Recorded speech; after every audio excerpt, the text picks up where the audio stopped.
नमस्कार, मी रिद्धी म्हात्रे. बातमीपत्रामध्ये आपल्या सगळ्यांचं स्वागत. युद्धाचा कंपन्यांना फटका बसलेला आहे. मोठ्या प्रमाणावर गॅस अभावी एमआयडीसी मधील कंपन्या बंद पडण्याची परिस्थिती ओढावली आहे. संभाजीनगरमधील उद्योग बंद पडण्याच्या मार्गावर आहेत. शिवाय व्यावसायिक गॅस सिलेंडर मिळत नसल्याचा हा सगळा परिणाम बघायला मिळतोय.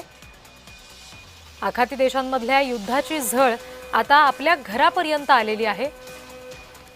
गॅस तुटवड्यामुळे मुंबईमधील 20% उपहारगृह बंद आहेत. व्यावसायिक गॅस सिलेंडर मिळत नसल्याचा हा सगळा परिणाम आहे.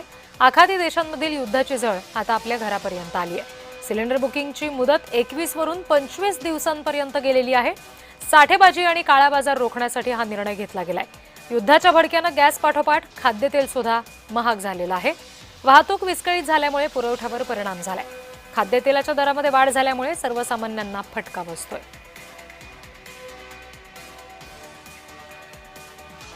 या संदर्भात आपण बोलणार आहोत. प्रतिनिधी ज्योत्स्ना गंगणे सध्या आपल्याशी जोडल्या गेलेल्या आहेत. त्यांच्याकडून ज्योत्स्ना, एकंदरीत हा जो सगळा काही परिणाम बघायला मिळतोय युद्धाचा, काय नेमकी परिस्थिती आहे आणि हॉटेल व्यावसायिकांचं याबाबत नेमकं आता काय म्हणणं आहे, त्यांची काय पुढची भूमिका आहे? रिद्धी अगदी बरोबर आहे. अमेरिका आणि इराण यांच्या युद्धाचा परिणाम जो आहे तो थेट आता देशाची आर्थिक राजधानी मुंबईमध्ये सुद्धा पाहायला मिळतोय. संपूर्ण देशभरामध्ये जो आहे तो इंधनाचा फटका तर बसतच आहे. मात्र मुंबईमध्ये आता 20% उपहारगृह म्हणजे जी छोटी हॉटेल्स जे आहेत ते बंद पडण्याच्या मार्गावरती आहे. त्याचं मुख्य कारण जे आहे ते म्हणजे व्यावसायिक सिलेंडर जो आहे तो छोट्या उपहारगृहांना, छोट्या व्यावसायिकांना, हॉटेल्स जे आहेत त्यांना मिळत नसल्यामुळे आहार संघटना जी आहे त्यांनी ही खंत जी आहे ती व्यक्त केलेली आहे. इतकंच नव्हे तर आता खाद्यतेलाचा जो आहे तो भडका उडालेला आहे आणि खाद्यतेल सुद्धा महाग झालेला आहे.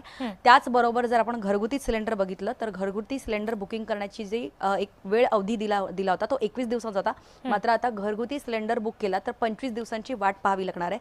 म्हणजे आता छोटे व्यावसायिक म्हणजे छोटे हॉटेल जे आहेत ते 20% मुंबईमधले बंद होणं म्हणजे सर्वसामान्य जे कामगार किंवा नोकरदार वर्ग जो आहे त्यांना हा थेट फटका बसतोय. कारण छोटे व्यावसायिक म्हणजे आपल्याला माहिती आहे की म्हणजे जे व्यावसायिक छोटे हॉटेल्स आहेत त्यांना तर तो फटका बसतोच आहे. मात्र जे नोकरदार वर्ग आहेत ते संध्याकाळी नाश्ता किंवा छोटे मोठे खाण्याचे पदार्थ जे आहेत ते अशा प्रकारच्या हॉटेल्समध्ये खात असतात आणि त्यामुळे हे पदार्थ आणखीन महाग होण्याची शक्यता आहे. त्याचबरोबर घरगुती सिलेंडर जे आहेत ते सुद्धा 21 ते 25 दिवस वाट पाहावी लागणार आहे. त्याच्यामुळे याचा फटका जो आहे तो आता आपल्या घरातल्या लोकांना, आपल्या सर्वसामान्य कुटुंबांना तर बसणारच आहे. त्याचबरोबर राज्य सरकारने आणि केंद्र सरकारने मिळून जे आहे ते एस्मा कायदा जो आहे तो लावण्यात आलेला आहे आणि त्यामुळे सरकारी कर्मचारी जरी आंदोलन करू शकत नसले तरी इंधनाच्या या म्हणजे जे काही तुटवडा जाणवतं त्याच्यामुळे आपण बघतोय की सर्वसामान्यांना याचा फटका नक्कीच बसतोय.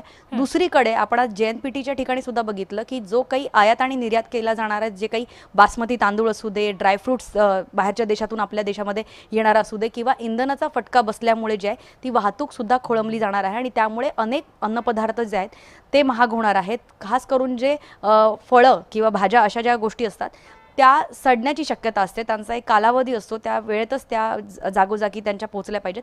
मात्र या इंधनाचा तुटवडा याचा फटका जो आहे तो संपूर्ण देशभरामध्ये बसत असताना आता मुंबईतली 20% हॉटेल्स बंद होत आहेत. आज अनेक हॉटेल मालकांनी जी आहे ती खंत व्यक्त करून दिली आणि येत्या काळामध्ये जर अशा प्रकारचा तुटवडा किंवा आपण म्हणू शकतो की अमेरिका आणि इराणचं युद्ध जे आहे ते असंच सुरू जर राहिलं तर भारताला मात्र याचा इंधनाचा तुटवड्याचा फटका जो आहे तो आणखीन जोरदार बसेल.